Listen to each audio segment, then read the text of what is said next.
رہنے کا ٹھکانہ ویسے تو ہم سب کی ہی ضرورت ہے، اور جب بات آتی ہے پرسکون زندگی گزارنے کی تو ہر کوئی یہی چاہتا ہے کہ اس کا گھر اپنا ہو۔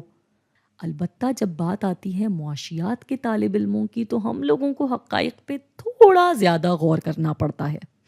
تو اگر آپ کسی ایسے فیصلے میں پھنسے ہوئے ہیں تو یہ ویڈیو آپ کے لیے کارآمد ہو سکتی ہے۔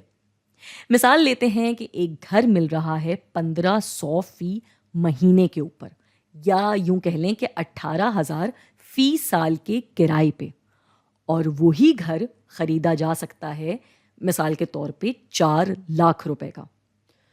تو اگر میرے پاس ہیں 1 لاکھ روپے ڈاؤن پیمنٹ کے، تو باقی کے 3 لاکھ میں بینک سے ادھار لے سکتی ہوں، جس کے بعد مجھے دینے ہوں گے بینک کو وہی 1500 روپے فی ماہ۔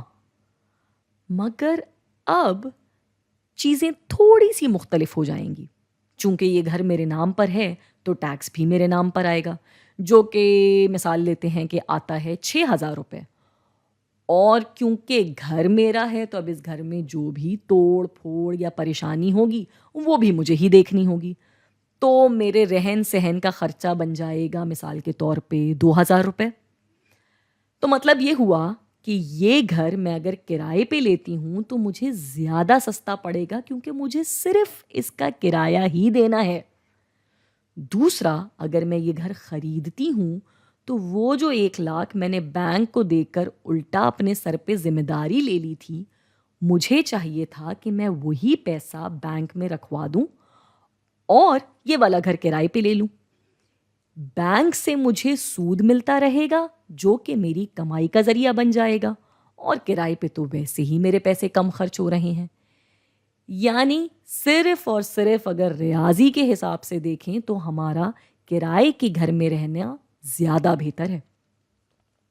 لیکن ابھی تک ہم نے وہ فوائد نہیں دیکھے جو فوائد نظر تو نہیں آتے مگر موجود ضرور ہوتے ہیں۔ اپنا گھر استحکام لاتا ہے۔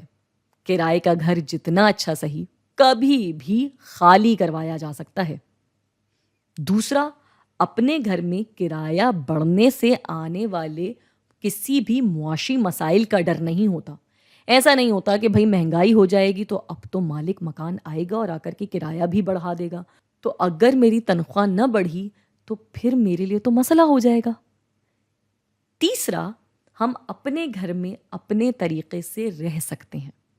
ہم اس کو جیسے چاہے تبدیل کر سکتے ہیں، جیسے چاہے سجا سنوار سکتے ہیں۔ ہمیں اس بات کا ڈر نہیں ہوتا کہ ہمیں مالک مکان سے اجازت لینی پڑے گی یا کوئی بحث ہو جائے گی۔ لیکن ہاں، کرائے کے مکان کے بھی اپنے فوائد ہیں، جس میں سے سب سے پہلا تو یہ ہے کہ اگر ہمیں کسی خاص علاقے کا نہیں پتہ اور ہم اس علاقے میں گھر خریدنے کے بجائے کرائے پر جاتے ہیں اور ہمیں وہاں کچھ دن رہنے کے بعد اندازہ ہوتا ہے کہ ہمیں یہ علاقہ کچھ سمجھ میں نہیں آیا، تو ہمیں گھر کو بیچنے کی فکر نہیں ہوتی۔ ہم بس مالک مکان کو بتاتے ہیں اور گھر چھوڑ کر نکل جاتے ہیں۔ دوسرا، اگر کسی کا ملک سے باہر جانے کا ارادہ ہو تو اس کے لیے یہ فکر نہیں ہوتی کہ یہ میری ایک ایسی جائیداد ہے جس کو اگر میں پیچھے چھوڑ کر چلا گیا تو میرے اثاثے پہ تو کسی کا قبضہ ہو جائے گا۔ وہ اثاثہ اس کا ہے ہی نہیں، وہ جس دن بھی چاہے اپنا سامان باندھ کر جہاں چاہے نکل سکتا ہے۔ تو مطلب کوئی بھی فیصلہ صحیح یا غلط نہیں ہے۔ ہم سب کو اپنے وقت اور حالات کے حساب سے سوچ سمجھ کر فیصلہ لینا چاہیے۔